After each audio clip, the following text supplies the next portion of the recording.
God first, Mayor Isko Moreno Tumagoso. Palakpakan po natin.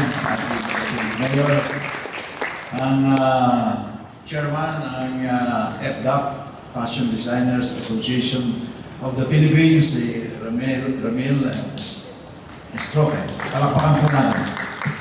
At ang overall director ng ating Flores de Mayo 2026, Dalisay at Halimuya, ating kaibigan Director Raymond Villanueva.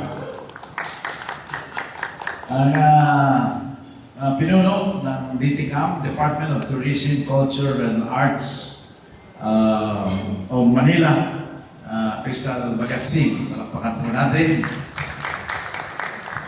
Si Councilor Sargal, palakpakan po natin.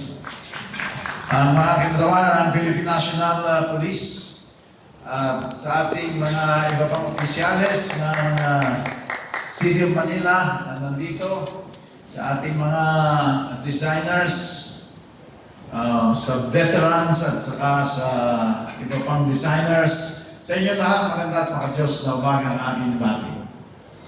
Maikli lang po itong welcome remarks na ito. Alam po ninyo, may isang haligi rito sa Manila Hotel, sa akin na yun.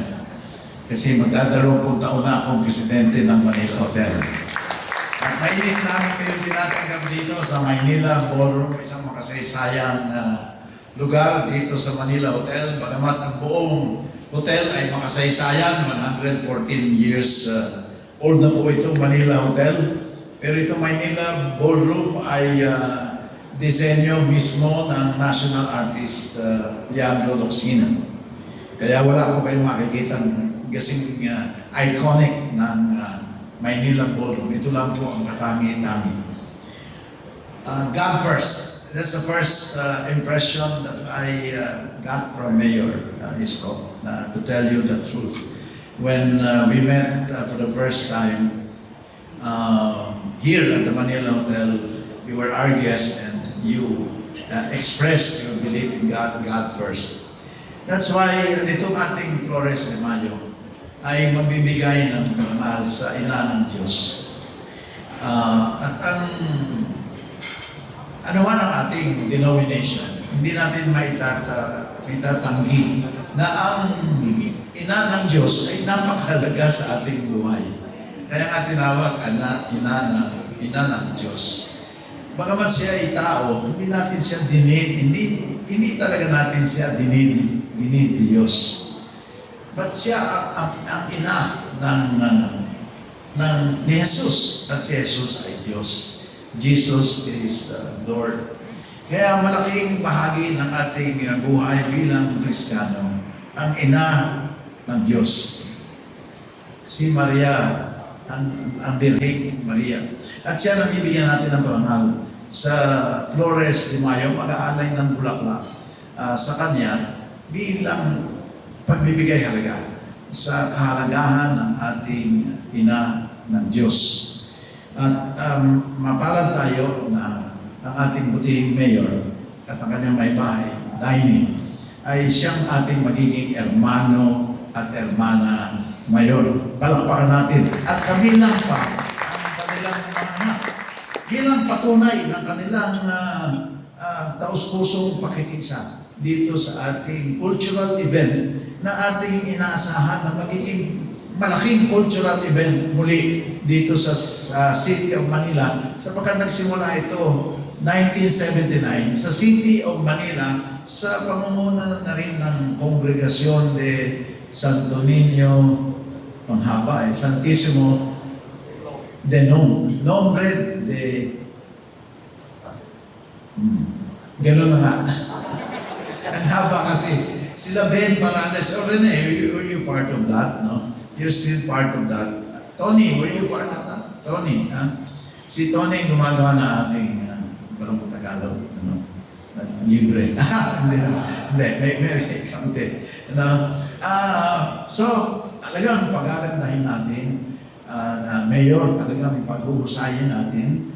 Ang Armed Forces of the Philippines, kasama na dito. Ang Philippine National Police, ang kasama rito. Ang maghahawak na ako, mga kadete ng Army, ng Navy, at saka ng Air Force. In their resplendent uniform. Talagang spectacle ito. Nakita mo naman yung arko. I-edit lang ng kaunti. Medyo mabigat yata. Baka hindi mo kaya ng mga members ng Armed Forces. At talaga sa Facebook, sa traditional media, social media, pinopromote natin ngayon ito. At nag-iimbita tayo ng mga mamamayan, hindi lang ng lungsod ng Maynila, kundi karati ko, na pagmasdan itong makasaysayang pagbabalik ng Flores de Mayo dito sa lungsod ng Maynila. Lina, please. Thank you so much, sir, for getting us even more excited for May 3 sa nananapit na Flores de Mayo. So without any further ado, we shall now proceed to the press con proper. So the first one from the panel is going to be receiving some questions is of course none other than the Mayor, the Honorable Mayor of City of Manila, Honorable Francisco Isko Moreno Domagoso.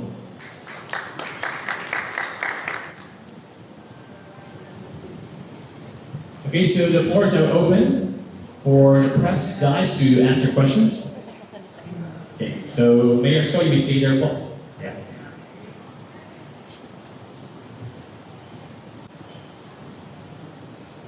Okay, we have one right there. Yes? Senador, paborito ko senador. Dahil, if you look at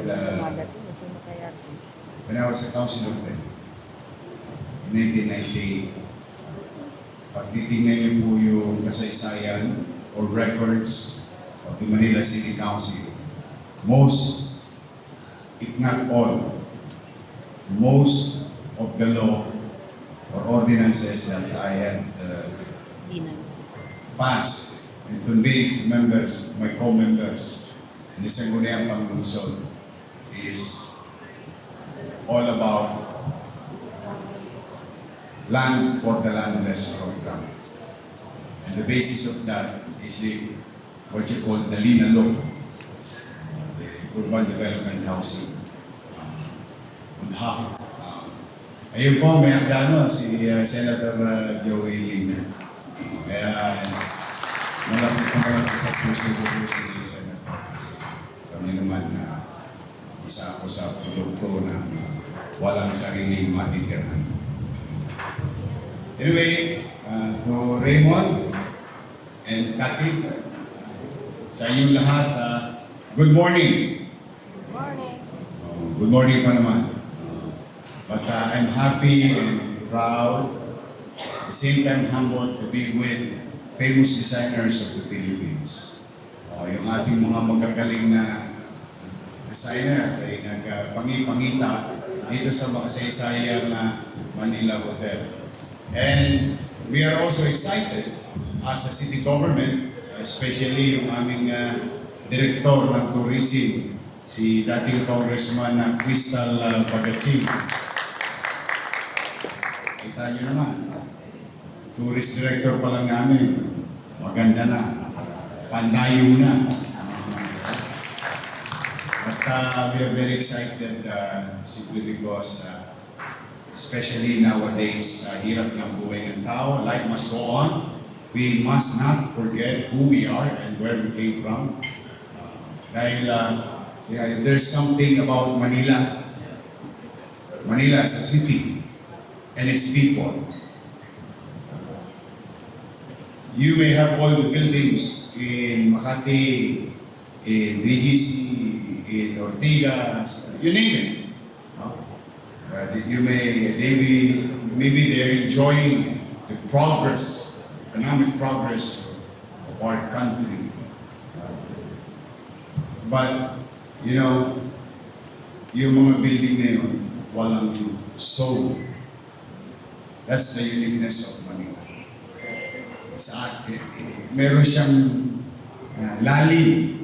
In fact, most of you here, most likely, na nandito kayo sa Manila, you may not be from Manila, but you have a story to tell about Manila. One way or another, you studied, lived, worked, excel from your field of undertaking and undertaking, and Manila gave you opportunity, because Manila, to most Filipinos, even in the early times, is the window of opportunity. Always. That is how our forefathers taught us na pag Maynila tayo, para tayo'y umangat. Pag Maynila tayo, para tayo'y makilala. Pag Maynila tayo, para tayo makapag-aral ng maayos. So those are the things. While Manila is old, which we agree, but it has a lot of story to tell. And kahit na kami luma, ang maliit namin kaparaan ang ginagawa sa araw-araw man lamang, ay mapanatiling maaliwalas at panatag ang pamumuhay sa Manila. At the very least of everything. At ito paggaganap na gawain na minana namin. Kasi 5 years old pa lang ako noon nung nagsimula ito. 1979, 74 ako. Masaya po kami ng mga nasa lamesa nito na kayo ay dumulog sa panawagan ng makasaysayang Manila Hotel. Kasi ang ponente po talaga nito ay Manila Hotel. And we are just very happy and excited as city government to support the initiative of the private sector. Natutuwa kami na itong pamanang ito ay muling bubuhay sa isip, puso't damdamin ng aming mga mamamayan at ng mga taong dumadako sa aming lungsod, bumibisita. Kaya po, ngayon pa man lang, pinagpapakuna ko na ang taus-pusong pasasalamat ng mga taga-lungsod ng Maynila. Dala ng magbibigay kayo ng maraming inspirasyon sa mga taga-lungsod ng Maynila sa arte, galing, or skills ng ating mga antigo talaga, pamana ating mga antigong magagaling, katamtaman, at mga baguhan na designer para sa next generation. Kanina lang nagulat ako. Yung biscuit, anong tawag doon? Terno. Nakita ko yung sinsin ng ano. Kita mo doon. Ang hirap gawin. Kaya sabi ko, maganda itong opening sa mga batang Maynila na kayo'y tularan sa karerang inyong pinuntahan at karerang nag-excel. Kaya taos-puso ang aking pasasalamat. Kaya kung magkita-kita po tayo sa Mayo, pero baka wala kayong gagawin, ipagpapahuna ko na rin kasi may nakita akong pamaypay kanina doon. Yung rainbow. Pakita mo nga ulit. Yan. Pagpapahuna ko na. Magandang prelude. Sabi ko sa inyo, Maynila, unique. And you can only do this in Manila, and the people will accept it. Whatever we're going to do in the past, in the future, mga pamana, kultura, at paniniwala sa Diyos. Tayo, napaka-diverse ang Maynila. But I dream of this, to be honest and fair to the public. Doing this during my first term. It so happened that nagkaroon ng pandemya. So it was scrapped. Kaya ang nagawa ko lang noon, yung intersection ng Rojas Boulevard at saka Suliman. But now, It's a full-blown project, initiative of your city government through DDCAM. Sa Sabado, pag wala kayong gagawin, baka gusto nyo rumampa, sumama kayo sa amin. The first Manila Summer Pride March in the city. It's gonna start here, in the area, and all the way to Remedios Circle in Malate. So, pag wala kayong mga gagawin, mga ampa, ito na. Kasi talaga sa totoo, gigil ako ito kasi because the policy of the city, basta hanggang nandiyan ako sa Maynila. Walang mahirap, walang middle class, walang mayaman. Walang bakla, walang tomboy, walang lalaki, walang babae. Lahat pantay-pantay sa pananaw ng pamahalaan ng Luzon.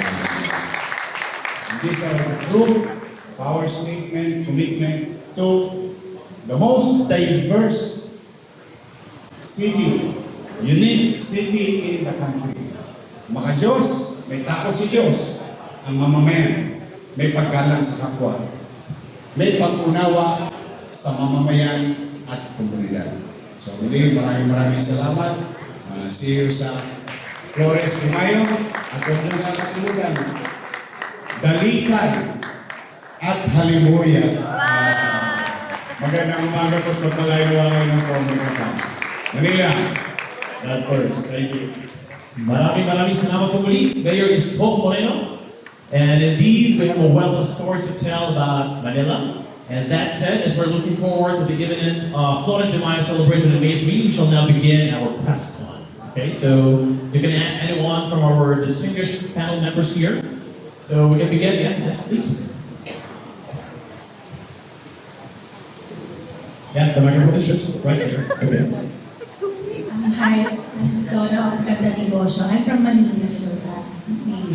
So my question is, ano po yung, kasi first time makita na mayor na ano po yung nakapayag sa inyo? And ano po yung makasahan na support doon sa program ng mayor ng Manila? Thank you po.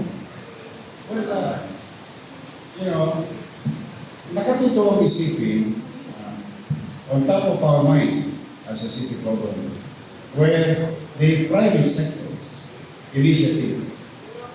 Natutuwa kami sapagkat yung mga naghahanap buhay sa Maynila, patuloy na inaalala ang aming tradisyon at kultura. So hindi na sila naghahanap buhay. Ginagalang at kinikilala nila kung ano kami dito sa lungsod. At ito'y isang okasyon na pamana sa amin ng mga ninuno natin. 1800 pa tayo, di ba? While it was started as a religious culture or activities, but it modifies our, yan, sila Rene, noong panahon nila Labin, na minodify nila, okay, religious activities, pero yung artistic value can coincide in a particular event. So that's why, kami talaga full support. Yung pagkasabi ko lang sa akin ni Senator Ricas, kaya kami yan, masali kami. Tapos, sabi ko, gusto ko, sumali na rin ako sa rampa. Kasasama ko yung ex-girlfriend ko. Sabi ko, kasi asama ko na. Yun, tapos, just to show the people, mahirap ang buhay. But like the never stop there. We must continue to do more.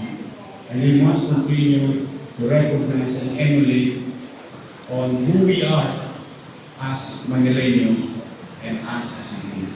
Most especially, the most iconic, one of the most iconic building in the city of Manila is Manila Hotel. Kaya marapat lamang kumbaga sa kanto, deserve ng Manila Hotel ang support ng city government of Manila. Mo ang bandila. Ayon sa kanta ng ginawa ni Mayor Villegas at that time. Dali mo ang bandila. And we are going to start it here at Kilometer Zero.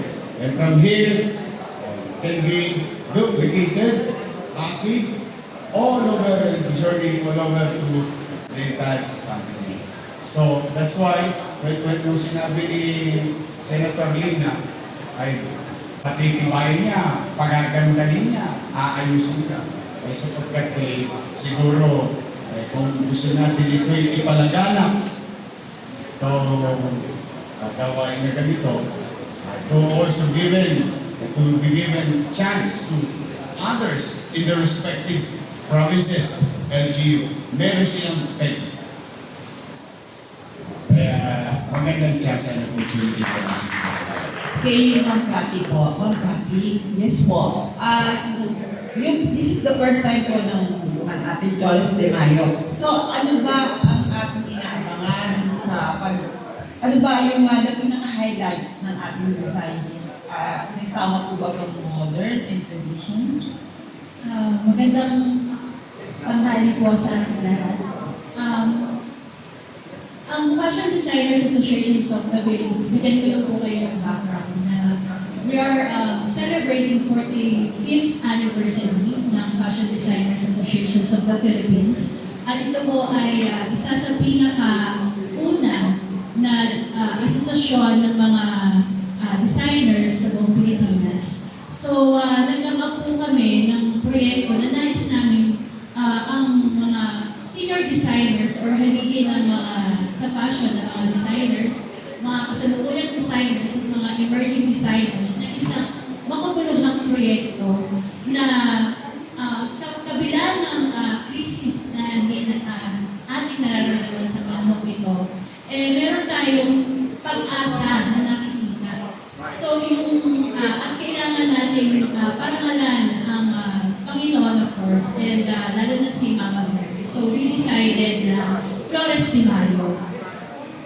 Sapagkat Flores de Mayo ito, naisip namin na mas maganda kung mailalapit namin ito sa lungsod ng Maynila sapagkat dito unang nagsimula ang Flores de Mayo noong 1979 na pinangunahan ng King of Fashion na si Ben Garandes. So, nagpapasalamat kami sapagkat pinagbigyan kami ng mga senior designers ng FDAP na makinako sapagkat hindi magiging matagumpay yung Flores de Mayo kung wala sila.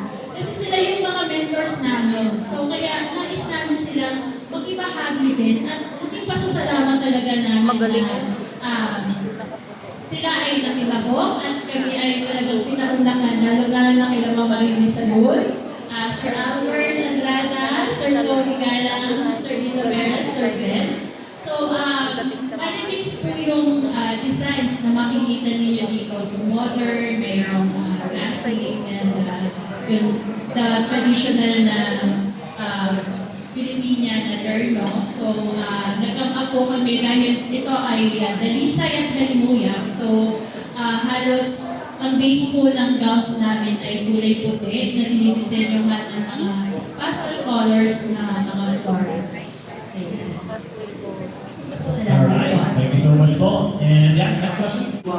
Heritage legacy para sa Gen Z or kabataan na medyo disconnected ka sa ganitong cultural heritage. Yung galing ng mga disenyo at mga taong nasa likod ng disenyo dito.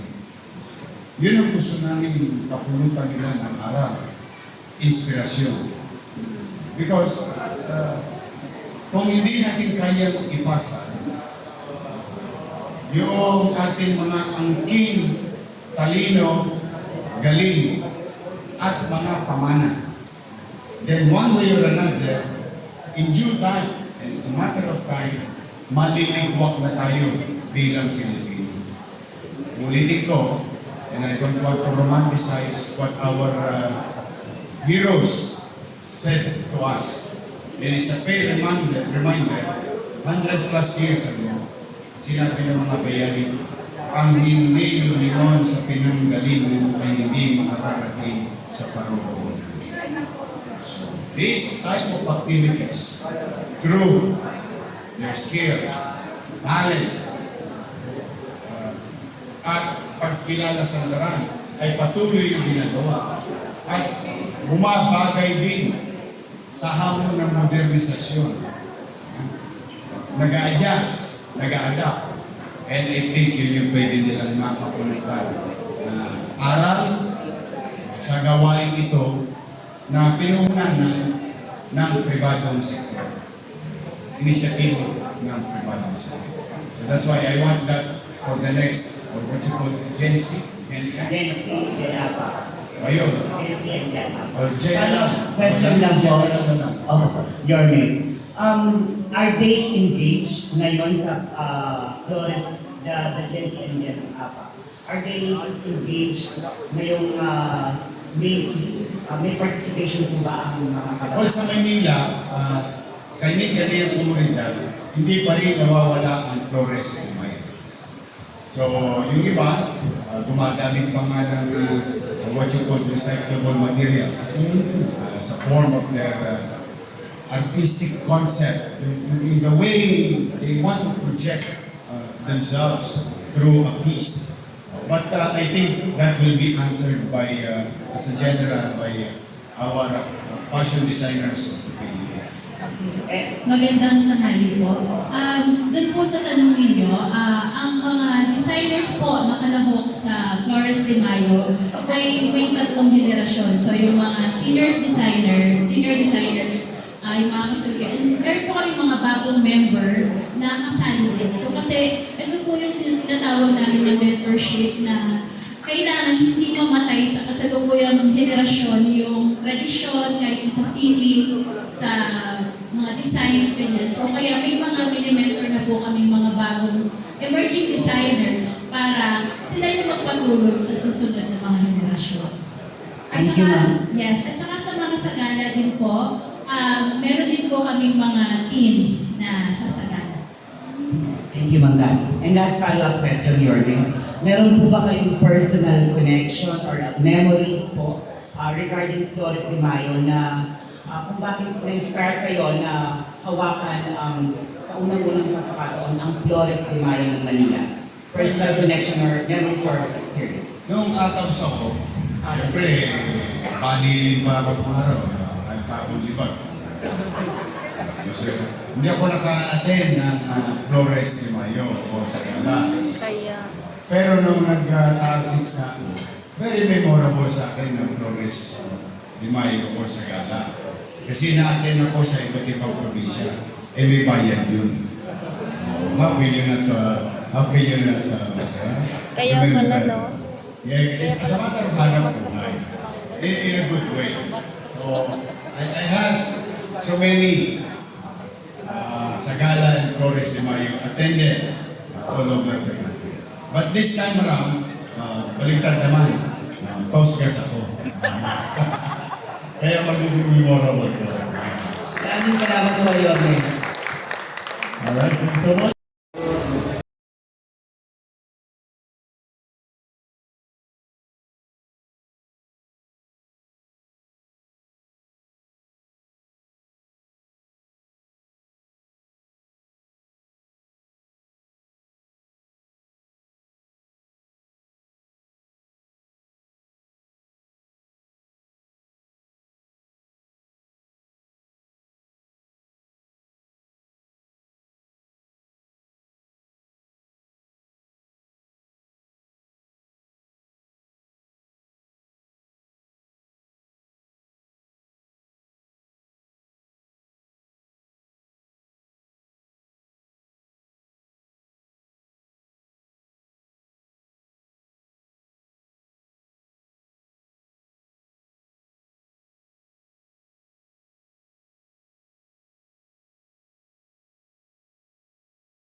Once again, a huge round of applause for our models and the masterful works of the designers of Fashion Designers Association of the Philippines.